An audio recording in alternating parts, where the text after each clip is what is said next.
नमस्कार, मैं हूं आपके साथ ऋतु भंडारी और बहुत स्वागत हमारी इस खास पेशकश में, जहां पाकिस्तान में जो पिटता है वो फील्ड मार्शल बन जाता है।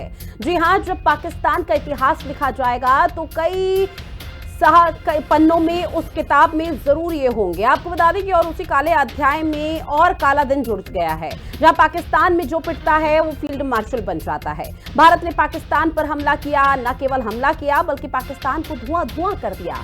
पीएम शहबाज शरीफ और आर्मी चीफ आसिम मुनीर की जोड़ी को करारी हार का सामना करना पड़ा, लेकिन उसके बाद भी पीएम शहबाज शरीफ ने पाकिस्तान के सेना अध्यक्ष आसिम मुनीर को फील्ड मार्शल बना दिया।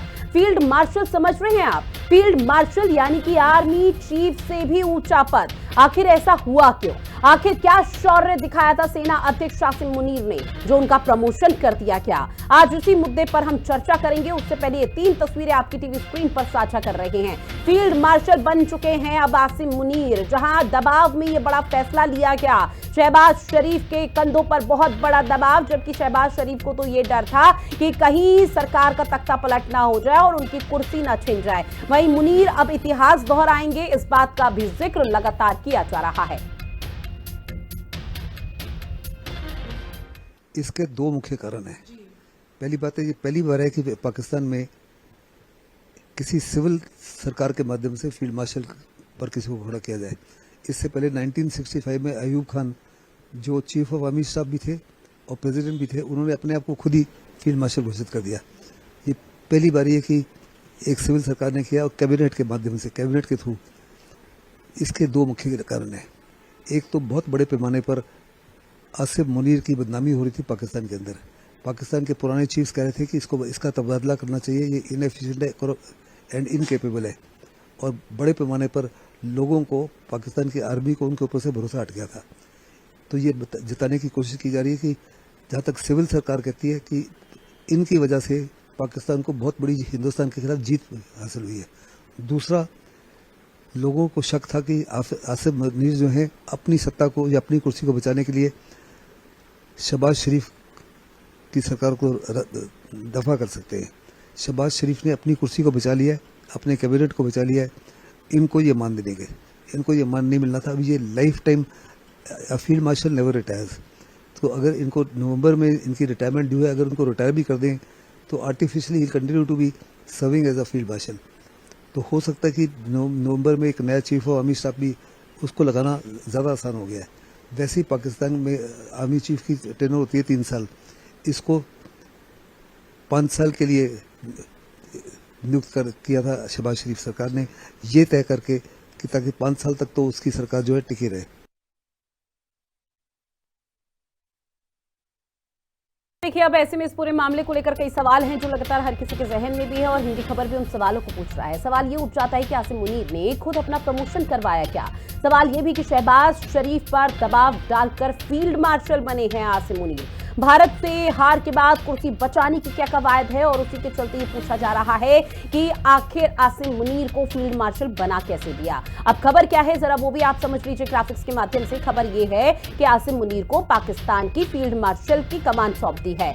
आर्मी चीफ रहते हुए फील्ड मार्शल बने हैं आसिम मुनीर, जहां हार के बावजूद फील्ड मार्शल पद पर प्रमोशन मिल गया है। फील्ड मार्शल बनने वाले पाकिस्तान के दूसरे आर्मी चीफ है आसिम मुनीर। इससे पहले अयूब खान थे जिन्होंने अपना प्रमोशन करवाया था और अब आसिम मुनीर ने भी अपना प्रमोशन करा लिया। वहीं शहबाज शरीफ पर दबाव डाला गया, जिसके बाद वो फील्ड मार्शल बने हैं। वरना इतनी आसानी से किसी को फील्ड मार्शल नहीं बनाया जाता, वो भी तब जब पाकिस्तान की पूरे विश्व में थू थू हुई है और उसका एकमात्र कारण आसिम मुनीर रहे। फील्ड मार्शल बने लेकिन आर्मी चीफ का पद नहीं छोड़ा। भारत से हार के बाद कुर्सी बचाने की कवायद यहां पर तेज हो चुकी है और इसी के चलते लगातार इस तरह की बातों का जिक्र किया जा रहा है, क्योंकि शहबाज शरीफ मजबूर हो चुके हैं और अब आसिम मुनीर पूरी तरह से मजबूत है। शहबाज ने इस दौरान झूठी तारीफ की है आसिम मुनीर की, जहां देश की तरफ से फील्ड मार्शल बनने की बधाई दी गई है। ऑपरेशन बुनियान उल मरसूफ में अपने देश को बहुत सम्मान दिलाया, ये कहा गया। साथ ही ये भी कहा गया कि आपके नेतृत्व में हमारे सैनिकों ने देश की रक्षा की है। फील्ड मार्शल मुनीर और सैनिकों को सलाम। यहां पर शहबाज सरकार की तरफ से किया जा रहा है। खास पैनल हमारे साथ जुड़ा हुआ है जिनसे आप सभी का परिचय करा दें। हमारे साथ कमांडर भूषण दीवान जी जुड़े हुए हैं जो कि रिटायर्ड डिफेंस एक्सपर्ट हैं। सर, बहुत स्वागत करती हूँ हिंदी खबर में आपका। साथ ही हमारे साथ पाकिस्तान के पत्रकार उमर गर्दाजी जुड़े हुए हैं और एडवोकेट जहांगीर जी जुड़े हुए हैं कराची से। आप दोनों का भी बहुत स्वागत हिंदी खबर में। शुरुआत भूषण दीवान जी मैं आप ही के साथ करूंगी। देखिए, युद्ध मैदान में हार के बाद पाकिस्तान पूरे विश्व में जीत का ढिंडोरा पीट रहा है, अपनी वाहवाही करवाने की कोशिश कर रहा है। ये उसकी पुरानी आदत है। सर, आप बखूबी वाकिफ भी होंगे, लेकिन सर ऐसा सिर्फ पाकिस्तान में ही क्यों देखने को मिलता है कि अगर आप युद्ध हार गए हैं, आपको बहुत बड़ा नुकसान हुआ है, तो आप जनरल जो चीफ जनरल है उसको फील्ड मार्शल बना दें? रितु जी, जो प्रोपेगेंडा कर रही है पाकिस्तानी सरकार कि हम जीत गए हैं, हमने फतेह हासिल कर ली, भारत के ऊपर मंसूबे पानी फेर दिया, ये सब बातें उसी के चलते अगर वो प्रमोशन देते हैं, फील्ड मार्शल बनाते हैं आर्मी चीफ को नंबर 1 और एयरफोर्स चीफ को वो एक्सटेंशन दे देते हैं, तो ये दुनिया को ये जो मीडिया कैंपेन है, ये फर्जी मीडिया, ये साबित करने की कोशिश में है। देखो भाई, हमने तो इतना अच्छा काम किया है कि फौज को इनाम दे दिया। पर मैं आपसे एक बात कहता हूं रितु जी, पाकिस्तान के अंदर उनके 2 आका हैं, एक है अमेरिका, एक है चीन। ये काम जो हुआ है मेरी समझ में अमेरिका के बगैर, की दखल अंदाजी के बगैर नहीं हुआ है। क्यों? अमेरिका ने क्या है, पाकिस्तान ने अपनी साख मजबूत कर ली। मैं टेररिज्म का मुखिया हूं मैं, जो उन्होंने स्पीच दी 22 अप्रैल के पहले और जो काम किया, मैं टेररिज्म का मुखिया हूं। तो इनकी साख, इनको अमेरिका ने सपोर्ट किया। क्यों? मेरी समझ में कल को जो अफगानिस्तान में मिनरल्स है उनसे लड़ाई कराने के लिए पाकिस्तान चाहिए। किसको? अमेरिका को। ईरान के को ठीक करने के लिए भी पाकिस्तान चाहिए। तो ये अमेरिका के साथ के बगैर नहीं हुआ। पर मैं आपको एक और चीज बताता हूं, ये दुनिया में, समाज में, अपने पाकिस्तानी आवाम में ये फैला सकते हैं। बहुत बढ़िया काम किया पाकिस्तानी फौज ने। पर मैं आपको बता रहा हूँ, फौज में 71 वॉर में हमारे फील्ड मार्शल मानिक शाह बने, जिस वॉर में मैं था। पर मैं आपको बता रहा हूँ, आवाम जो है पाकिस्तान की, वो तो शायद मूर्ख बन जाए, पर जो यंग ऑफिसर्स हैं, जो सैनिक हैं, पाकिस्तान आर्मी में अफसर हैं, उनके दिल में बहुत गुबार होंगे। क्या पता, हो सकता है उनको भी प्रमोशन, इंक्रीमेंट कर दे पाकिस्तान, ये मेरे को लगता है। आगे देखिए क्या होता है। और सर देखिए, एक समय वो था जब भारत और पाकिस्तान के बीच में तनाव बना हुआ था, बल्कि पाकिस्तान की आम जनमानस तो ये कह रही थी आवाम कि भाई आसिम मुनीर को उनके पद से हटा दिया जाए, लेकिन शहबाज सरकार की तरफ से तो एक अलग ही प्रोपोगेंडा यहाँ पर चल दिया गया। हमारे साथ कर्नल दर्शन सिंह ढिल्लो जी भी जुड़ गए हैं जो कि रिटायर्ड रक्षा विशेषज्ञ हैं। सर, आपका भी बहुत स्वागत करती हूँ हिंदी खबर में। सर, अगर आप तक आवाज पहुंच रही है मेरी, तो आसिम मुनीर को फील्ड मार्शल बनाने को लेकर आप क्या समझ रहे हैं? क्या शहबाज सरकार पर कोई प्रेशर था, कोई दबाव था जिसकी वजह से फील्ड मार्शल बना दिया गया? देखिए, पाकिस्तान में जो हालात हैं वो डिफरेंट हैं। पाकिस्तान में जो आर्मी चीफ है वो कुछ भी बन सकता है, फील्ड मार्शल भी बन सकता है, और भूतकाल में तो अगर हम देखें वो प्रेसिडेंट भी बन चुके हैं, जनरल मुशर्रफ। तो पाकिस्तान में जो आर्मी है वो प्राइम मिनिस्टर को बनाती है, ना कि प्राइम मिनिस्टर चुनी हुई सरकार चीफ को बनाती है। ना तो चीफ का टेनर फिक्स है, ना चीफ की कोई पावर कर्टेल कर सकता है। अब इनका टेनर, वो खुद अपने आप चीफ का टेनर पहले वो 27 तक बढ़ा चुके हैं, अब वो फील्ड मार्शल बन गए, तो इसमें कोई अचंभे वाली बात तो है नहीं, क्योंकि पाकिस्तान में तो रूल ही मिलिट्री का है। तो जो मर्जी रैंक वो दे सकते हैं, फील्ड मार्शल दे दें, उससे भी ऊपर कोई रैंक अगर बन जाए तो वो उसको वो भी दे देंगे। तो एक तरह से फेस सेविंग है कि देखो जी, हमारी आर्मी ने बहुत बढ़िया काम किया, इसलिए हमारी सरकार ने प्रमोशन कर दी, हमें बड़ा रैंक दे दिया। पर सरकार ने नहीं है, प्रमोशन तो आर्मी ने खुद अपनी करी है। वहां तो प्राइम मिनिस्टर की तो कोई से ही नहीं है। अब देखिए, जिस देश का प्राइम मिनिस्टर ये कहता है कि भारत के हमने 5 जहाज गिरा दिए, जब कोई रिपोर्टर उसको पूछता है तो वो कहता है कि मुझे सोशल मीडिया से पता लगा। जिस प्राइम मिनिस्टर को अपने देश की चीजें सोशल मीडिया से पता लगती हैं, तो क्या उसको पता रहेगा कि आर्मी कर क्या रही है? इसी तरह जब नवाज शरीफ के साथ परवेज मुशर्रफ ने उसको भनक नहीं लगने दी थी कि हम कारगिल में क्या कर रहे हैं, वो बिल्कुल इसी तरह पकड़े गए थे जैसे ये प्राइम मिनिस्टर पकड़े गए, बिल्कुल ही अंधेरे में थे। तो उन्होंने खुद अपनी एक फेस सेविंग के लिए बनाया। तो ये फील्ड मार्शल के रैंक की वहां कोई वैल्यू नहीं है, क्योंकि जो चीफ है उसकी भी उतनी पावर है, फील्ड मार्शल की भी उतनी पावर है। तो ना ही वो कोई उसमें चेंज हुआ है, सिर्फ एक कंधों से पे पहनने के लिए रैंक के 2 बैजेस एक्स्ट्रा लगा लिए हैं उससे कोई फर्क पड़ने वाला नहीं है। ये अपने आप को मिरर में देख के, मैं बहुत खूबसूरत वाली बात है कि अपने आप को देख के, अपना रैंक देख के खुद ही खुश होना और जनता को बताना कि ये मेरी प्रमोशन हो गई है, जबकि प्रमोशन तो आपकी अपने हाथ में है। आप पहले ही टेनर एक्सटेंड कर चुके हो, अब आप फील्ड मार्शल बन गए हो तो कुछ भी बन सकते हो, कल को फिर प्रेसिडेंट भी बन सकते हो और प्राइम मिनिस्टर भी बन सकते हो, किसी को हटा के चीफ कुछ भी बन सकता है। तो पाकिस्तान की इन चीजों पे हमें ज्यादा तवज्जो नहीं देनी चाहिए। ठीक है सर। उमर गर्दाजी भी हमारे साथ जुड़े हुए हैं, पाकिस्तान के पत्रकार हैं सर। चूंकि देखिए जो मीडिया है वो लोकतंत्र का चौथा यहाँ पर स्तंभ कहलाता है और निश्चित तौर पर आप भी उसी चीज़ से सहमत होंगे और पाकिस्तान में भी यही हालात होंगे। लेकिन आपसे सवाल ये रहेगा, क्या आपके यहाँ यही चलता है कि किसी को भी उठाकर फील्ड मार्शल बना दिया जाता है, क्योंकि ये तो बहुत बड़ा पद होता है? बहुत शुक्रिया। सबसे पहले मैं आपको ये बता दूं कि जनरल सैयद आसिम मुनीर साहब को जो फील्ड मार्शल बनाया गया है, ये उनको ऐसे ही नहीं बना दिया गया, ऐसे ही वो प्लेट में रख के उनको ये ओहदा नहीं दिया गया, बल्कि ये कानूनी तौर पे यहाँ पे एडवोकेट जहांगीर आपको बता सकते हैं, जो लीगल आपको यहाँ पे बता सकते हैं, ये उनको जंग में फतह के बाद ये ओहदा दिया गया। और कौन ये सी जंग, कौन सी फतह? जब भी आपकी कोई जंग होती है, अभी ये जो बुनियादल मरसूस में आपकी पिटाई हुई है, अल्हम्दुलिल्लाह हमने तो उमर गर्दाजी जरा सोच समझ कर तो बोलिए, आप तो पत्रकार हैं, कम से कम आपसे तो इस तरह की उम्मीद नहीं की जाती। उमर गर्दाजी, आपको तो हकीकत, आपको तो आईना देखकर हकीकत सामने रखनी चाहिए। पाकिस्तान आज तक एक प्रूफ नहीं दिखा पाया कि किस तरह से उसने भारत की पिटाई की, जिसका जिक्र आप कर रहे हैं। हाँ, आप देखें, अगर हिंदुस्तान में मेरे आपसे सवाल है, आपके मीडिया से सवाल है, आप अपने नरेंद्र मोदी से सवाल करें कि अगर आप जंग जीते हैं तो जश्न सिर्फ पाकिस्तान ने क्यों नहीं मनाया, हिंदुस्तान में मातम क्यों बिछा हुआ है कि सिर्फ आसिम मुनीर, हाफिज सईद, कहाँ हिंदुस्तान में मातम है? पाकिस्तान में मातम है। पाकिस्तान में अगर आतंकियों को यहाँ पर ठिकाने पे लगाया जाता है उमर गर्दाजी, तो उस दौरान आपकी पाकिस्तान की सेना, आपकी आर्मी और सरकार वहां पर शरीक होती है। वहां पर वो जो तिरंगा, वहां आप लोगों का झंडा है, वो उनके पार्थिव शरीरों, शवों में रखा जाता है, और आप हमें सिखा रहे हैं किस आधार पर, किस बेस पर? नहीं, आप इन सवालों का जवाब देना कि अगर आप जंग जीते हैं तो आपने जश्न क्यों नहीं मनाया, पाकिस्तान ने जश्न क्यों मनाया? हमारे प्राइम मिनिस्टर, बात सुनिए 22 अप्रैल की पहलगाम आतंकी हमला आपको याद होगा। रही जश्न की बात, ऑपरेशन सिंदूर किस तरह से सक्सेसफुल रहा, अगर आप लोगों को थोड़ी बहुत यहाँ पर टीवी भी देखते होंगे या जानकारी होगी तो आपको पता होगा कि भारत किस तरह से ऑपरेशन सिंदूर को लेकर आज तक जश्न मना रहा है। उसकी सफलता का श्रेय सिर्फ भारतीय जवानों को और यहाँ पर सरकार को दिया जा रहा है। इसराइल के ड्रोन हमने फेल किए, आपके जहाज हमने गिरा दिए, राफेल को अब पूरी दुनिया सबूत है, सबूत उमर गर्दाजी, सबूत उमर गर्दाजी, सबूत है, अपने मीडिया को, आप अपने आवाम को आप झूठ मत बताएं, अपनी आवाम को सच बताएं, सच बताएं। ठीक है उमर गर्दाजी, आवाज आ रही है सर, ऐसे चर्चा नहीं हो पाएगी। अगर आप लोगों को डिबेट में शामिल होना है तो पहले सबूत और तथ्यों को लेकर आए, क्योंकि एक पत्रकार और एक एडवोकेट से इस तरह की उम्मीद नहीं की जाती है कि वो इस तरह से झूठ परोसे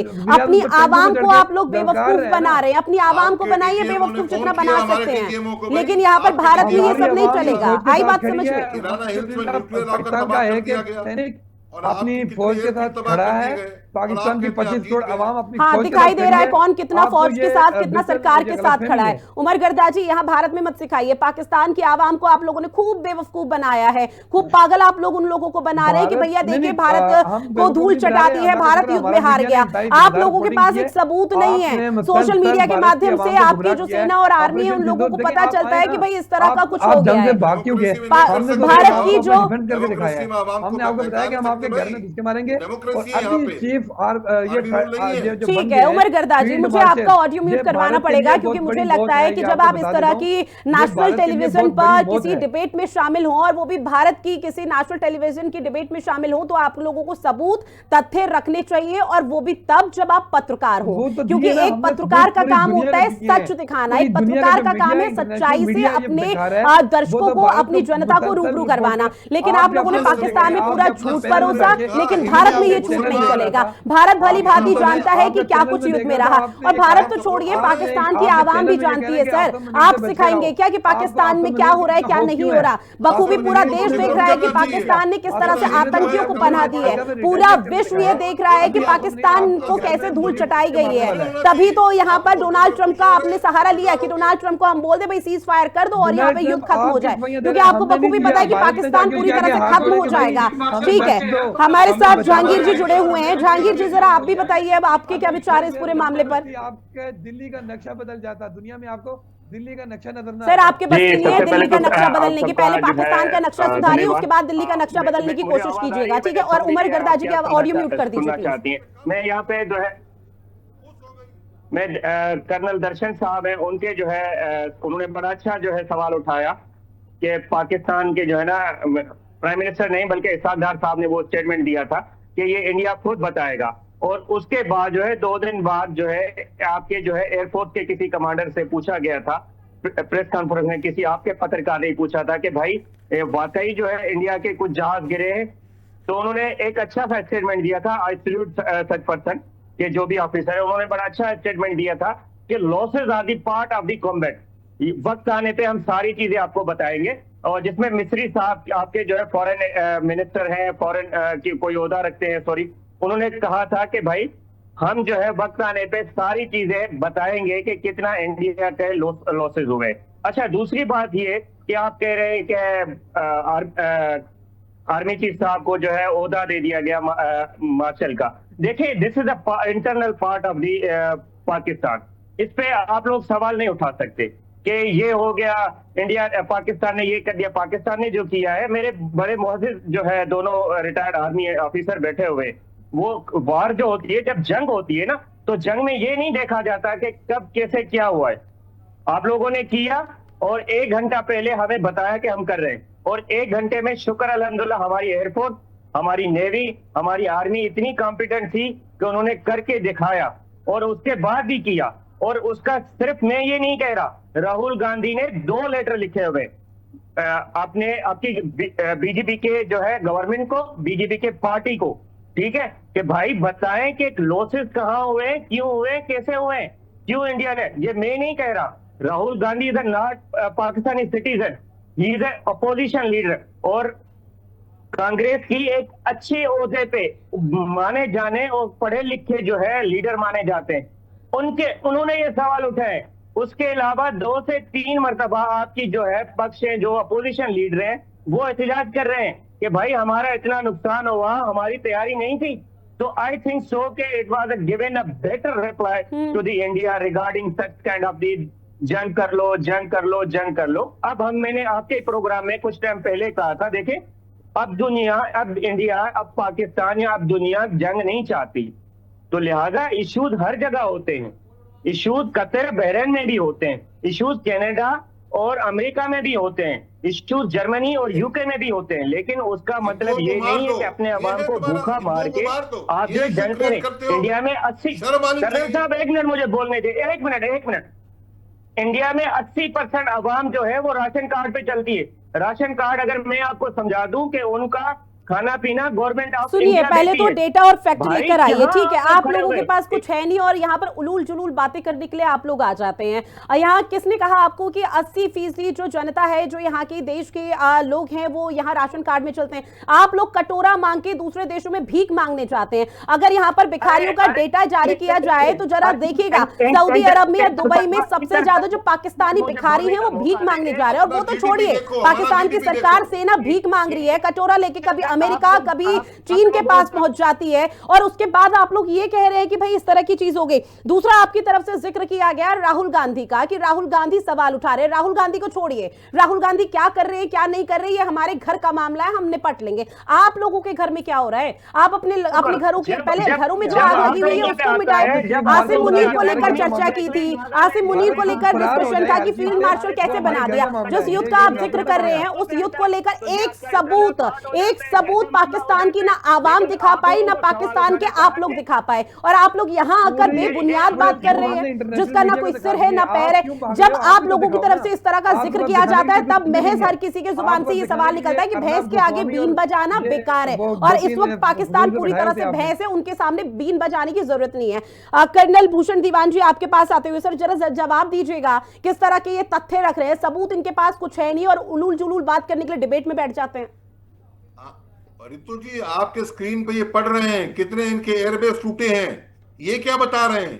इनकी जो किराना हिल्स में अटैक हुआ है, इनके न्यूक्लियर टनल्स की एंट्री पे मेल्ट हो चुकी हैं, वो यूज नहीं कर सकते उसको। और किस डीजीओ में ने आप बताएं, पाकिस्तान डीजीओ में ने इंडियन डीजीएमओ को फोन किया था। एक सेकंड जहांगीर जी, लौट रही हूं, आपको पूरा समय दिया, आप सुन लीजिए, वरिष्ठ पैनलिस्ट हैं और मुझे ऐसा लगता है कि आप लोगों को और पाकिस्तान को सुननी चाहिए कि भारत बोल क्या रहा है और कर क्या रहा है। पीसीआर प्लीज दोनों को ऑडियो म्यूट कर दीजिएगा और भूषण दीवान जी को अपनी बात रखने दीजिए। इनके डीजीएमओ ने हमारे डीजीएमओ को फोन किया सीज फायर करो, और ये कहते हैं हम गए अमेरिका के पास, और इनके किराना हिल्स में हमारा जो अटैक हुआ, ये अपने न्यूक्लियर फैसिलिटीज यूज नहीं कर सकते, उसके डर से अमेरिका के पास भागे भागे गए सीज फायर कराने। और 11 इनके एयरबेसेस जो तोड़े गए हैं, ये तो दिखा रहे हैं आप स्क्रीन पे, कोई जवाब नहीं इनके पास। मैं शर्म आनी चाहिए। कहते हैं डिफिकल्टी कतार में भी है, बहरीन में है। आपका आर्मी चीफ वॉर का जमाना नहीं है क्या? ये जमाना है कि खुद कलमा पढ़ो नहीं तो गोली खाओ? ये पाकिस्तान देश है क्या कि चंडू खाना है? बताओ आप उसको प्रमोशन दे रहे हैं। इंडिया में होता तो नीचे गिरा देते, उसको डिमोशन कर देते। ये लड़ाई होती है। क्या जीडीपी आपका, क्या बात कर रहे हो आप? आपका जीडीपी देखा है, हमारा जीडीपी देखा है। आप हमें मारेंगे। जैसे बांग्लादेश बना था, अभी देखना 4 टुकड़े बनना, बलूचिस्तान तुमको तंग कर रहा है और तुम्हारा के भी तंग कर रहा है। सिंध सेपरेट होगा, पीओ जगह सेपरेट होगा। हवा में सीटियां मारते रहो, कूटोगे पाकिस्तान आर्मी बांग्लादेश में ही कहते थे पाकिस्तान के साथ खड़ा है, बांग्लादेश दौरे में था 93,000 सिपाही आपके बंदी बना लिए हमने। और आप कहते हैं हम जीत गए। अयूब खान यही कहता था 65 में हम जीत गए, हमेशा यही कहते हो। शर्म आनी चाहिए, सच्चाई तो बोलो। 11 बेस तुम्हारे तोड़े के नहीं तोड़े? क्या किया तुमने? चीन से आपने अभी हमारे खुद के हथियार थे, तुम चीन से लेके हथियार लड़ते हो, वो भी खुद निकले। आपको बेवकूफ बनाया जा रहा है। बिल्कुल सर, और देखिए पूरा विश्व देख रहा है पाकिस्तान का झूठ किस तरह से बेनकाब हो रहा है, पाकिस्तान किस तरह से पर्दाफाश हो रहा है। और ऐसे में दर्शन सिंह ढिल्लों जी आपके पास आते हुए, खुद के घर में आग लगी हुई है, उसे बुझाने की बजाय दूसरों के घरों में नजर है कि दूसरों के घरों में क्या हो रहा है। लेकिन सर यहाँ पर सवाल तो ये भी उठ जाता है ना कि जिस तरह से पाकिस्तान यहाँ पर तमाम चीजों का जिक्र भले ही कर ले, लेकिन अगर किसी चीज को लेकर यहां पर सच नहीं दिखाया जा सकता तो कम से कम झूठ तो ना बोले। बिल्कुल, ये पहले तो जैसे अभी इन्होंने पाकिस्तानी जर्नलिस्ट ने कहा, शायद वो सुन रहे होंगे कि कानूनी प्रक्रिया फॉलो हुई है। तो मुझे कृपया ये बता दें कि कानूनी प्रक्रिया के तहत क्या अब जो फील्ड मार्शल है वो चीफ ऑफ आर्मी स्टाफ का पद संभालेंगे या चीफ ऑफ आर्मी स्टाफ अलग होगा, जहां वो फील्ड मार्शल का रैंक पहन के duty chief of army staff की करेंगे? तो ये दोनों अपॉइंटमेंट अलग अलग होती हैं, जहां एक ही मर्ज हो गई है और ये आगे से जो भी चीफ बनेगा वो फील्ड मार्शल के रैंक का ही बनेगा। तो इनको खुद नहीं पता है कि मॉडलिटीज क्या है और कैसे ये पोजीशन अपग्रेड हुई है, जब उनको ऑनरेडी देके फील्ड मार्शल बना दिया, चीफ का ही दूसरा बनेगा। वहां तो जैसे मैं पहले कह चुका हूँ कि प्रेसिडेंट भी बन सकते हैं। दर्शन सिंह जी, और आगे क्या होगा? बाकी इन्होंने एक सवाल उठाया कि जो राहुल गांधी सवाल उठाते हैं, अरे भाई डेमोक्रेसी है, वो लीडर ऑफ ऑपोजिशन है, सवाल उठा सकते हैं, यही हमारी डेमोक्रेसी की ब्यूटी है। उमर गर्दा जी, पाकिस्तान में कैसी तरह से डिबेट या डिस्कशन होता है? उमर गर्दा जी, अपनी बारी का इंतजार नहीं हो रहा, इतनी भी क्या बौखलाहट से? उमर गर्दा जी, आवाज पहुंच रही, पत्रकार हैं, कम से कम आप तो बखूबी जानते होंगे डिबेट या टीवी चैनल्स में जो डिस्कशन होता है वो किस तरह से होता है। एक बार उनको बात कंप्लीट करने दीजिए। डेमोक्रेसी की ऐसे नहीं बना दिया जाता, आपको घर में घुस के मारा है, आपको भरपूर जवाब दिया, आपके खिलाफ हम जंग जीत चुके हैं। आपका ऑपरेशन सिंदूर जो है वो पाकिस्तान ने तंदूर करके रख दिया है। अब आप हमारे को तंदूर आज बड़ा है ना, अब आप जाके अपने टुकड़े उठा रहे हो, आप अपने टुकड़े उठा रहे हो, आप अपने टुकड़े जमा करो, अपनी अर्थियों की जो लाशें उठा रहे हो ना, आप उसको जमा करके दुनिया को दिखाने की काबिलियत। आपकी 2 पायलट हमारे पास हैं, आपकी शिवानगी सिंह हमारे पास है, आपके 2 पायलट हमारे पास मौजूद हैं, आप क्यों नहीं उसको एक्सपोज करते? शिवानगी सिंह अगर आपके पास नहीं है तो आपका ये दावा है कि शिवानगी सिंह पाकिस्तान के पास नहीं है, तो आप शिवानगी सिंह को बुलाएं, आप अपने मीडिया पे बैठाएं, दुनिया को बताएं कि जी पाकिस्तान ने शिवानगी सिंह को नहीं पकड़ा। एक इंच आप नहीं तो आप इतने कभी भी बुद्धि ले लोग कि आप सकते। वो अपनी आपने सच्चाई अपनी कारगिल आवाम को में नहीं बता धोखे से सकते। भी कोशिश कर ली और भागे हैं वहां से। उमर तो ये गर्दाजी, मुझे जो लगता है कि बेनकाब हो रहे पाकिस्तान हैं, से आपके पहले जो आपको अभी शर्म आनी बात चाहिए, जहाँ जो कि जहाँ एक से- डिबेट में बैठे हैं और डिबेट में यहाँ सिर्फ झूठ परोस रहे हैं और तथ्य आप रख नहीं पा रहे। जब बात सबूत की आती है तो सबूत आप लोगों से दिया नहीं जाता और आप लोगों की तरफ से ये कहा जाता है कि भैया भारत को धूल चटा दी। थोड़ी शर्म कीजिए, आप लोग बोल क्या रहे हैं नेशनल टेलीविजन पर, वो भी जिस डिबेट का आप हिस्सा हैं उसमें पाकिस्तान की अगर आवाम भी देख रही होगी वो थूक रही होगी कि कैसे तो गेस्ट है यहाँ पर, कैसे तो यहाँ पे पाकिस्तान के लोग बैठा रखे हैं जिनको ना शर्म का लिहाज है ना ही उनको इस बात का लिहाज है कि भैया अगर किसी तरह का कोई सच है तो उस सच को स्वीकार करें, चाहे वो एडवोकेट जहांगीर हो या उमर गर्दाजी हो। किसी को यहाँ पर कोई औचित्य या फिर कोई दायित्व, उनका ये अधिकार नहीं है कि वो इस तरह से यहाँ पर उलूल जुलूल बातों का जिक्र करें, लेकिन उसके बावजूद भी आप लोगों को थोड़ी बहुत भी शर्म यहाँ पर नहीं है। बहरहाल समय की कमी है, चर्चा को मुझे यही खत्म करना होगा क्योंकि मुझे नहीं लगता कि आप दोनों से किसी तरह का डिस्कशन करने की यहाँ पर कोई जरूरत भी है। आप सभी मेहमान हमारे साथ जुड़े और उसके लिए बहुत शुक्रिया इस महत्वपूर्ण विषय पर चर्चा करने के लिए। फिलहाल खास पेशकश में इतना ही। देश और दुनिया की बड़ी खबरों के लिए आप बने रहिएगा हिंदी खबर के साथ। नमस्कार।